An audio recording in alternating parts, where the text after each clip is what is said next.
So hello everyone and welcome back to my channel. आज हम लोग बात करने वाले हैं ऑल इम्पॉर्टेंट अमेरिकन राइटर्स के बारे में। ब्रिटिश लिटरेचर के बाद अमेरिकन लिटरेचर हमारे सिलेबस का एक पार्ट बन जाता है, पर अगर हम लोग ब्रिटिश लिटरेचर से कंपेयर करें तो अमेरिकन लिटरेचर से इतने ज्यादा क्वेश्चंस नहीं पूछे जाते हैं। तो ऐसे में अगर हम लोग सिर्फ उन टारगेटेड राइटर्स या इंपॉर्टेंट राइटर्स को पढ़ लेते हैं, उनके वर्क्स को देख लेते हैं, तो अमेरिकन लिटरेचर हमारा बिल्कुल सॉर्टेड है। आज के इस वीडियो में I have brought for you all the important American writers and उनके जितने भी इंपॉर्टेंट वर्क्स हैं वो हम लोग आज के इस वीडियो में देखने वाले हैं। एंड तक अगर आपने ये वीडियो देख लिया तो आपके एग्जाम के पहले की जो टारगेटेड स्टडी है अमेरिकन लिटरेचर की वो पूरी तरीके से कंप्लीट हो जाने वाली है एंड कुछ भी बचने वाला नहीं है। तो चलिए आज के इस वीडियो को स्टार्ट करते हैं। अमेरिकन लिटरेचर की अगर हम लोग बात करें तो ये आपका वो लिटरेचर है जो यूनाइटेड स्टेट्स और उसकी जितनी भी प्रीसीडिंग स्टेट्स है वहां पर फॉर्म किया गया था। ठीक हमारे इंडियन लिटरेचर की तरह, जिस तरह हम लोग इंडियंस कॉलोनी बने थे हमारे ब्रिटिशर्स की, उसी तरीके से अमेरिकन भी कॉलोनी थी हमारे ब्रिटिशर्स की। तो आप देख पाएंगे कि हमारे अमेरिकन लिटरेचर का जो लिटरेचर है उसका बहुत ज्यादा इन्फ्लुएंस आपको देखने को मिलता है ब्रिटिशर्स का, या फिर हमारे जो ब्रिटेन में लिटरेचर प्रोड्यूस हुआ है उसका। उसी वजह से आप लोग देख पाएंगे कि अमेरिकन लिटरेचर को भी I have divided into many ages, because इस वजह से आपको जितने भी राइटर्स आप पढ़ोगे ना उसको याद करना आप लोग के लिए बहुत ज्यादा इजी हो जाएगा। एक साथ आपको 100 राइटर्स की अगर लिस्ट पकड़ा दी जाए एंड दूसरी तरफ अगर आपको उसको segregated and sorted wise, ages wise दिखाया जाए तो आपके लिए बहुत आसान होता है याद करना।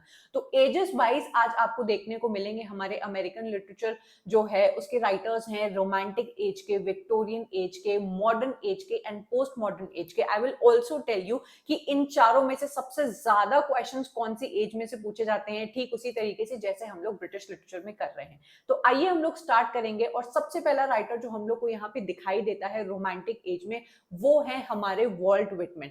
वॉल्ट विटमैन की बेटा अगर हम लोग बात करें तो इनकी आपकी पोएम्स इंपॉर्टेंट है करना, प्लस इनका पोएट्री कलेक्शन इंपॉर्टेंट है करना। अगर हम लोग इनके पोएट्री कलेक्शन की बात करें तो इनका एक पोएट्री कलेक्शन जिससे बार बार आपको क्वेश्चंस देखने को मिलते हैं वो है आपका लीव्स ऑफ ग्रास। ये इनका पोएट्री कलेक्शन है जो आपको करके ही जाना है। इसकी डेट आपको बहुत अच्छी तरीके से पता होनी चाहिए। देन वॉल्ट विटमैन का जो यूनिक स्टाइल है इस पर्टिकुलर पोएट्री कलेक्शन के थ्रू आपका निकल के आता है। फ्री वर्ड्स के लिए हमारे वॉल्ट विटमैन बहुत ज्यादा जाने जाते हैं। Also a very important point जो आप लोग को लीव्स ऑफ ग्रास जो इनका पोएट्री कलेक्शन है याद रखना है कि क्वेश्चंस पूछे जाते हैं कि कौन सी फेमस आपकी जो पोएम्स है वो आपके लीव्स ऑफ ग्रास के पोएट्री कलेक्शन के अंदर आती है। तो इस पे I will definitely make a short जिससे आपके लिए ये चीज आसान हो जाए कि ये जो इनका पोएट्री कलेक्शन है उसके अंदर कौन कौन सी इनकी फेमस पोएम्स आती हैं, ये आपको जरूर से करके जाना है। उसके बाद अगर हम लोग इनकी पोएट्री की बात करें तो सेम उसी तरीके से आपको फील हो रहा होगा कि हम लोग ने जैसे विलियम वर्ड्सवर्थ को देखा था, उनकी पोएट्री और उनकी पोएट्री कलेक्शन को देखा था। तो परेशान मत होना किसी भी चीज को लेके, हमारे इंग्लिश लिटरेचर में बेटा हर चीज सिमिलर ही होती है, कोई भी चीज अलग नहीं होती है। जैसे हम लोग ने वहां पे पढ़ा था विलियम वर्ड्सवर्थ को, जहां पे हम लोग ने उनकी पोएम्स प्लस पोएट्री कलेक्शन को देखा था। जैसे हमारे विलियम वर्ड्सवर्थ का लिरिकल बैलेड पोएट्री कलेक्शन बहुत इंपॉर्टेंट है, उसमें कौन कौन सी पोएम्स होती हैं, वही सेम क्वेश्चन आपका यहां से भी पूछा जाता है। अब हम लोग बात करेंगे वॉल्ट विटमैन की पोएम्स की। इंपॉर्टेंट पोएम्स आपको लिख लेनी है और उनको डिटेल में करना है, तो आप लोग लिखना स्टार्ट करिए। सबसे पहली जो इनकी इंपॉर्टेंट पोएम है वो है songs of myself. Then इनकी जो दूसरी इंपॉर्टेंट पोएम है I sing the body electric. Then इनकी तीसरी पोएम जो सबसे ज्यादा आपकी इंपॉर्टेंट है ओ कैप्टन माय कैप्टन, ठीक है। देन इनकी फोर्थ पोएम है I hear America singing, very very important. Then इनकी फिफ्थ पोएम है बेटा beat beat drums. And then इनकी सिक्स्थ पोएम है out of the cradle endlessly rocking. इससे आपके डिटेल में क्वेश्चंस पूछे गए हैं। तो आप अगर ये 6 पोएम्स इनकी विथ प्रॉपर लाइंस एंड उसके अंदर जितनी भी उसकी समरी होती है आप उसको समझ लेते हो तो आपका वॉल्ट विटमैन से बेटा काम बन जाता है, ठीक है। अब हम लोग चलेंगे अपनी नेक्स्ट राइटर के टुवर्ड्स, जो कि हमारी अमेरिकन राइटर एक बहुत ही यूनिक स्टाइल में ये लिखती हैं। इनका एक जो राइटिंग स्टाइल है बहुत ज्यादा यूनिक है। चाहे इनका स्टाइल बोलिए, चाहे इनका वर्स बोलिए, जिस तरीके से ये कैपिटलाइजेशन एंड डैशेस अपने वर्क में करती हैं ये आपसे पूछा जाता है। तो एमिली डिकिंसन बेटा एक ऐसी राइटर हो जाती हैं जिनकी आपको थोड़ी सी बायोग्राफी पता होनी चाहिए कि ये कैसे अकेले रहना पसंद करती थी। इनकी जितनी भी पोएट्री है बेटा वो पोस्ट्यूमसली आपकी पब्लिश हुई है। वन वेरी इंटरेस्टिंग थिंग जो आपको इनके बारे में पता होनी चाहिए कि इनकी जितनी भी पोएम्स हैं उनकी आपको कोई भी टाइटल इन्होंने नहीं डाला है अपनी पोएम्स का। जो इनकी पोएम की जो पहली लाइन है वही इनकी पोएट्री का टाइटल बन जाता है, और ये क्वेश्चन भी आपसे पूछा गया है। तो ये सारी चीजें आपको याद रखनी है। नाउ हम लोग चलेंगे इनकी पोएट्री की तरफ, और इनकी कुछ ही इंपॉर्टेंट पोएम्स है। पोएट्री तो इन्होंने बेटा थाउजेंड्स ऑफ पोएट्री लिखी है आपकी एमिली डिकिंसन ने, लेकिन आपकी कुछ ही पोएम्स हैं जिनसे बार बार क्वेश्चंस आपके पूछे जाते हैं। नंबर 1 इनकी पोएम है because I could not stop for death. Number 2 इनकी पोएम है I heard a fly buzz. Then इनकी थर्ड पोएम है I am nobody who are you. इससे क्वेश्चन आपसे रिसेंटली ही पूछा गया था। देन फोर्थ इनका वर्क है after great pain comes a formal feeling. ठीक है, इन पोएम की आपको लाइंस पता होनी चाहिए बहुत ही अच्छी तरीके से।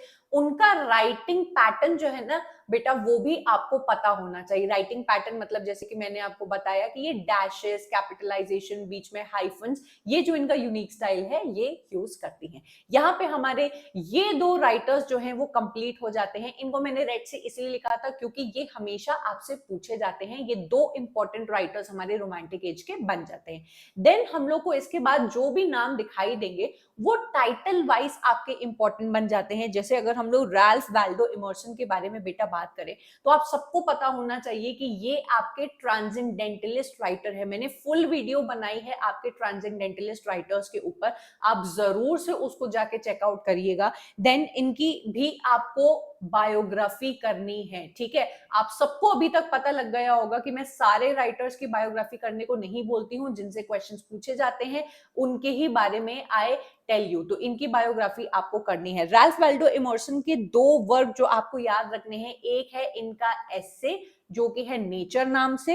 देन इनका मैग्नम ओपस वर्क माना जाता है जिसको हम लोग कहते हैं सेल्फ रिलायंस, जिससे आपको डिटेल में क्वेश्चंस देखने को मिलेंगे।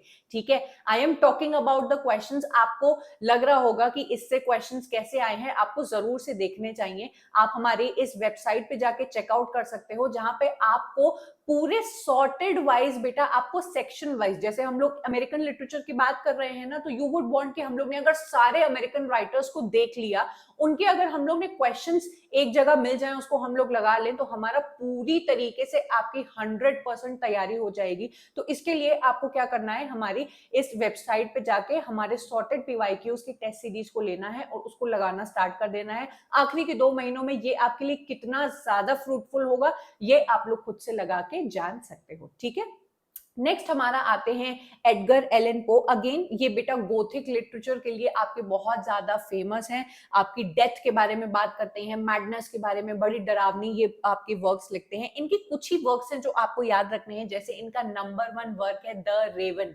ठीक है, ये इनकी पोयम है, इससे हमेशा क्वेश्चंस पूछे जाते हैं। दूसरा एक और इनका वर्क है टेल टेल हार्ट, बहुत ही फेमस है इनका वर्क। देन थर्ड जो बेटा इनका वर्क है fall of the house of Usher, very very important. Fourth इनका वर्क हो जाएगा murders in the Rue Morgue. इनसे ही आपसे क्वेश्चंस पूछे जाते हैं, इसके अलावा मैंने तो कभी इनसे और कोई क्वेश्चंस नहीं देखे।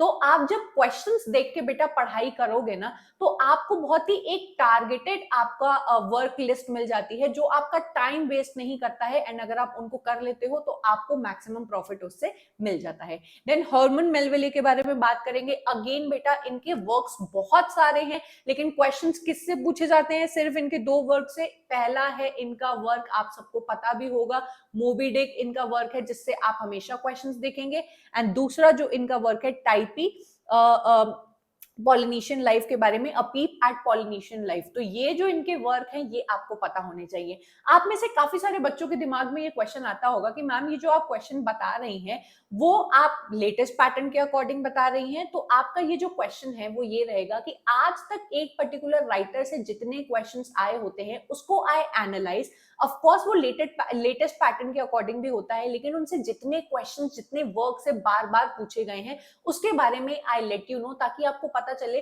कि कौन सा इनका वर्क इंपॉर्टेंट है एंड किसको मुझे बिल्कुल भी छोड़ के नहीं जाना है। भाई ये जानना इंपॉर्टेंट है कि कितने वर्क्स को आप छोड़ दो, लेकिन ये भी जानना इंपॉर्टेंट है कि कौन सा ऐसा वर्क है जिसको बिल्कुल भी छोड़ के नहीं जाना है। ठीक है, आगे हम लोग बढ़ेंगे और नथानियल हाथरॉन को देखेंगे। इनका बेटा एक ही वर्क आपको करके जाना है जो कि है आपका स्कारलेट लेटर।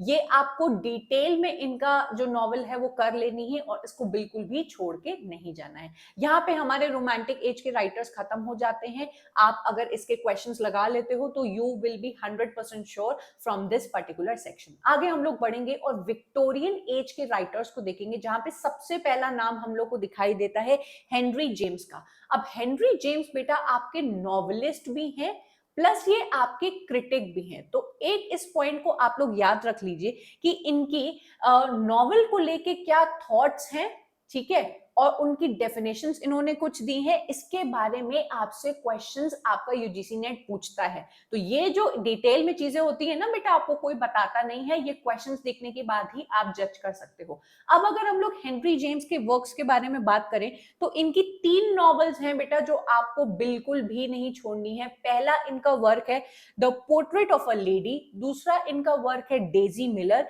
एंड तीसरा इनका वर्क है द एम्बेसडर्स। अगर आप ये 3 वर्क कर लेते हो तो आपने हेनरी जेम्स का बहुत बड़ा सेक्शन कर लिया। ठीक है, यहां पे हम लोग चलेंगे अगले राइटर के टुवर्ड्स, जो अगेन हमारे इंपॉर्टेंट राइटर है मार्क ट्वेन। अगेन इनके कुछ ही वर्क्स है जो आपको याद रखने हैं। पहला इनका वर्क है एडवेंचर्स ऑफ टॉम सॉयर, दूसरा इनका वर्क है adventures of Huckleberry Finn, then तीसरा इनका वर्क है a Connecticut Yankee in King Arthur's court, fourth इनका वर्क है life on the Mississippi and fifth इनका एक ट्रैवल बुक इन्होंने ट्रैवलॉग बनाया था फॉलोइंग द इक्वेटर, जिसमें इंडिया की विजिट के बारे में इन्होंने बताया है। इससे रिसेंटली आपका क्वेश्चन पूछा गया है तो इसको आप लोग को जरूर से देखना है। ठीक है, नेक्स्ट हम लोग देखेंगे Charlotte Gilman Perkins. This is a very important writer. हम लोग जब लिटरेरी थ्योरी का कोर्स आपका इसी महीने आने वाला है, उसमें भी हम लोग इनको एज अ फेमिनिस्ट राइटर देखने वाले हैं। तो ये एक बहुत ही इंपॉर्टेंट राइटर बन जाती हैं। इनका सबसे इंपॉर्टेंट वर्क जिससे हमेशा आप क्वेश्चंस देखेंगे वो है इनका द येलो वॉलपेपर, बहुत ही इंपॉर्टेंट वर्क है इनका। देन इनका सेकंड वर्क है बेटा the women and economics, fourth इनका वर्क है, थर्ड इनका वर्क है हर लैंड एंड फोर्थ इनका वर्क है कंसर्निंग चिल्ड्रन। सबसे इंपॉर्टेंट है इनका ये वाला वर्क, आपको ये जरूर से कर लेना चाहिए। ठीक है, रेड वाले हमारे इंपॉर्टेंट वर्क्स हो गए, राइटर्स हो गए। अब हम लोग देखने वाले हैं हमारे बाकी के राइटर्स को, जो कि है Stephen Crane, Kate Chopin, Edith Wharton. बेटा इनसे इनके एक एक वर्क से क्वेश्चन पूछे जाते हैं एंड वो भी टाइटल बेस्ड। तो इनको आपको करना आई वुड नॉट से इंपॉर्टेंट है, आप इनके नेम वाइज इनको याद कर लीजिए। अदरवाइज अगर आपको लगता है कि आपके पास टाइम कम है तो आप इनको स्किप भी कर सकते हैं। ठीक है, आगे हम लोग बढ़ेंगे और मॉडर्न एज के बारे में बात करेंगे। जैसे हमारे ब्रिटिश लिटरेचर में मॉडर्न एज हमारी सबसे इंपॉर्टेंट एज बन जाती है, जिससे आपके 250 प्लस क्वेश्चंस पूछे जाते हैं। आपके यहाँ पे भी आपकी मॉडर्न एज सबसे ज्यादा इंपॉर्टेंट बन जाती है। आप राइटर्स यहाँ पे देख पा रहे होंगे जिनसे ज्यादातर क्वेश्चंस बने हैं। नंबर 1 राइटर जिसको हम लोग देखने वाले हैं वो है हमारे रॉबर्ट फ्रॉस्ट। बहुत ही इजी है इनको याद करना, क्योंकि अगेन इनकी पोएम से बेटा वर्क्स आते हैं एंड दूसरी इनकी पोएट्री कलेक्शन से। अगर हम लोग इनकी पोएम्स की बात करें तो इनकी कुछ बहुत फेमस पोएम्स हैं जो आपको करनी है। सबसे पहली है द रोड नॉट टेकन, दूसरे है आपकी stopping by woods on a snowy evening, third है इनका मेंडिंग वॉल्स, फोर्थ है इनका बर्चेस एंड फिफ्थ है इनका आफ्टर एप्पल पिकिंग। ये जो आपकी 5 पोएम मैंने आपको बताई, इनसे अगर आप अमेरिकन लिटरेचर के क्वेश्चंस लगा के देखेंगे बेटा तो आप इनसे डायरेक्ट क्वेश्चंस देख पाएंगे। I am again and again telling you कि आप लोग क्वेश्चंस जाके देखिए। जो भी मैं आपको वर्क्स बता रही हूँ ऐसा नहीं है कि वो हवा में ये सारी बातें हैं। आप जब क्वेश्चंस लगा के देखोगे अमेरिकन लिटरेचर के, आप सेग्रीगेटेड वाइज उठा के देखिए तो आपको ये सारे वर्क्स दिखाई देंगे, जो आपको एक सेंस ऑफ कॉन्फिडेंट फीलिंग देगा कि मैंने जो वर्क्स पढ़े हैं उनमें से ही क्वेश्चंस आ रहे हैं। ठीक है, then we will go on to Arthur Miller. Again इनके बस 2-3 ही वर्क्स हैं जो आपको याद रखने हैं। आर्थर मिलर सिर्फ और सिर्फ अपने प्लेस के लिए इंपॉर्टेंट मतलब जाने जाते हैं, और इनके कुछ ही प्लेस हैं जो आप कर लेते हैं तो आपका आर्थर मिलर कंप्लीट हो जाएगा। Number 1 and most important is your death of a salesman. Number 2 is very important, all my sons. Then number 3 इनका वर्क है after the fall, and fourth इनका वर्क है डे टू राइज। इन चारों work से आपसे क्वेश्चंस पूछे गए हैं। आप जब क्वेश्चंस लगाएंगे तो इन वर्क्स को देख पाएंगे। यूजीन ओनील से हम लोग के कुछ वर्क्स हैं जो आपको याद रखने हैं। यूजीन ओनील की ना आपको थोड़ी सी बायोग्राफी भी देखनी पड़ेगी, because I saw 2 or 3 questions from them. Eugene O'Neill के अगर वर्क्स के बारे में बात करें तो इनका एक इंपॉर्टेंट वर्क है long days journey into night, जो बहुत ही इनका मैग्नम ओपस माना जाता है। देन इनका सेकंड वर्क है the hairy ape, third work है इनका emperor Jones, and fourth work है इनका बियॉन्ड द होराइजन। ये जितने भी मैं आपको नाम बता रही हूँ, आप वीडियो रोक के अपनी एक जगह लिस्ट बना लीजिएगा। इस वीडियो को देखने के बाद आपका जो पूरा अमेरिकन लिटरेचर बन जाएगा आपका 2-3 पेजेस में, वो आपके लिए बेटा बहुत हद तक इनफ होगा। विलियम फ्लॉकनर की हम लोग बात करें तो इनके कुछ ही वर्क्स इंपॉर्टेंट है, जैसे साउंड एंड द फ्यूरी इनका मोस्ट इंपॉर्टेंट वर्क है। इनसे आप हमेशा बेटा क्वेश्चंस देखने वाले हो। देन इनका दूसरा वर्क जिससे हमेशा क्वेश्चंस आपको देखने को मिलेंगे, एज आई ले डाइंग, ये इनका इंपॉर्टेंट वर्क, ये दोनों है जिससे क्वेश्चंस मिलेंगे। एंड रिसेंटली सिर्फ टाइटल वाइज आपके कुछ क्वेश्चंस पूछे गए थे, वो है इनका एक वर्क एब्सोलम एब्सोलम, दूसरा इनका वर्क है लाइट इन ऑगस्ट, एंड तीसरा इनका वर्क है सैंक्चुरी।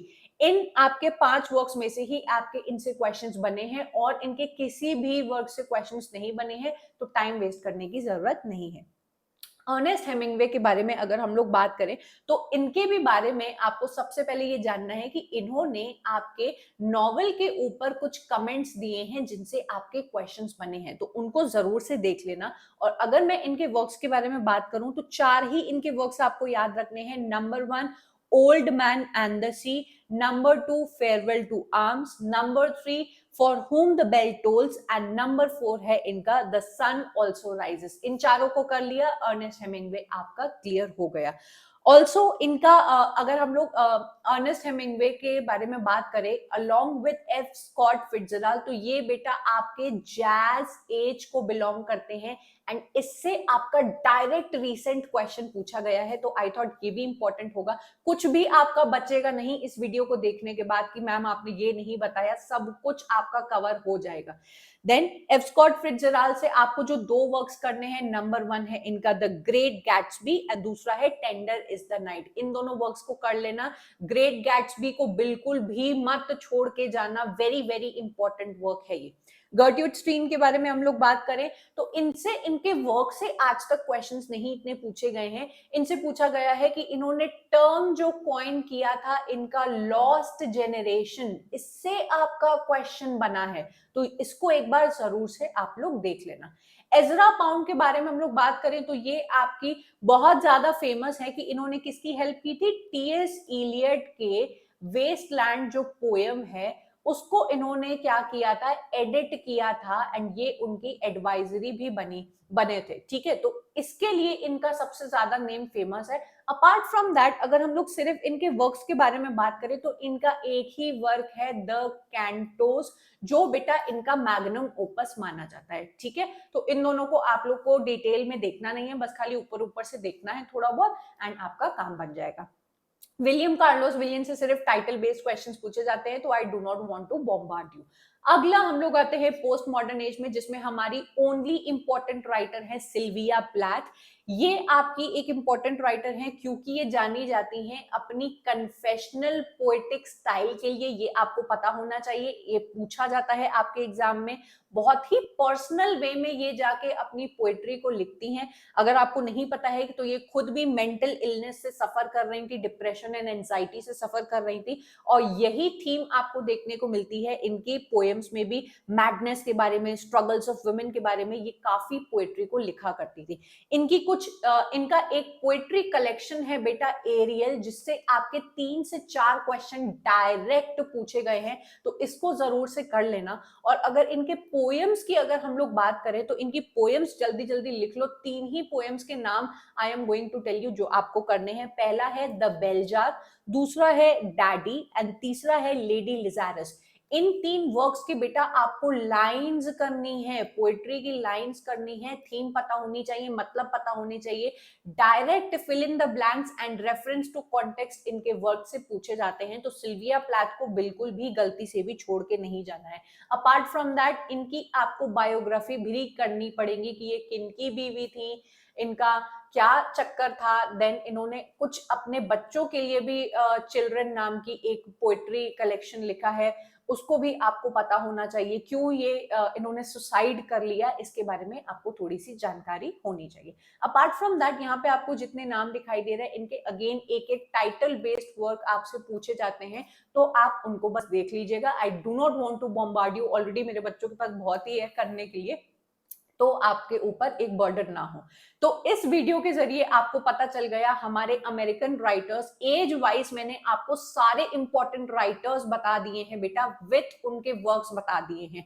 आप ये मत सोचिएगा कि बस इतना ही इनफ होता है, लेकिन क्योंकि आप लोग अपने एग्जाम के बहुत नजदीक आ चुके हो, तो जो बच्चा इस वीडियो को देख के इन सारे वर्क्स को जो मैंने बताया कर लेता है, तो उसका बहुत बड़ा सेक्शन आपका अमेरिकन लिटरेचर का क्लियर हो जाएगा। ऐसा आप नहीं कह सकते इस वीडियो को देखने के बाद कि अमेरिकन लिटरेचर से आपके क्वेश्चंस मिस हो जाएंगे, ऐसा बिल्कुल भी नहीं होगा। तो इसको आप जरूर से देखिए और करिए। अपार्ट फ्रॉम दैट आपके 2 और इंपॉर्टेंट राइटर्स आपको यहाँ पे दिखाई दे रहे हैं, Adrienne Rich and Ralph Ellison, जिससे आपके लेटेस्ट एग्जाम में क्वेश्चंस पूछे गए हैं। तो जब लेटेस्ट कोई आपके राइटर्स आते हैं तो वो भी बेटा आपके लिए इंपॉर्टेंट हो जाते हैं, इनके वर्क्स को आपको देख लेना है, ठीक है। तो यहाँ पे आपकी पूरी लिस्ट खत्म हो जाती है एंड यहाँ पे है आपके यूजीसी नेट पीवाईक्यूज, जो आप सबको पता है कि आपको मेरी वेबसाइट पे मिल जाएंगे, ईयर वाइज भी मिल जाएंगे एंड आपके सेक्शन वाइज भी, जैसे मैंने आपको पहले दिखाया वो मिल जाएंगे। 4000 प्लस आपके क्वेश्चंस आपको यहाँ पे मिल जाते हैं, जो आपके 2012 से लेके 2023 तक के अपडेटेड हैं। एनटीए नेट के बेटा इंटरफेस पे आपको ये चीजें मिल रही हैं एंड उसके साथ आपको मिल रहा है आपका टाइमर भी। तो ये ऐसी चीज है जो आपको बिल्कुल भी छोड़नी नहीं चाहिए। आपके एग्जाम नजदीक आ रहे हैं एंड इससे ज्यादा आपकी मदद कोई भी नहीं करेगा। एमसीक्यूज बिल्कुल भी आपको नहीं लगाने हैं किसी भी रैंडम बुक से उठा के, आपको लगाने हैं पीवाईक्यूज, क्योंकि आपके जो एमसीक्यूज होते हैं वो आपके एनटीए नेट के जो बोल सकते हैं स्टैंडर्ड के अकॉर्डिंग नहीं होते हैं, वो आपको गुमराह करते हैं एंड बहुत सारी बुक्स में गलत क्वेश्चंस भी दिए होते हैं, गलत आंसर्स दिए होते हैं, जिससे बच्चे बहुत परेशान हो जाते हैं, अपनी ही तैयारी को डाउट करने लगते हैं। तो ये गलती बिल्कुल भी मत करना।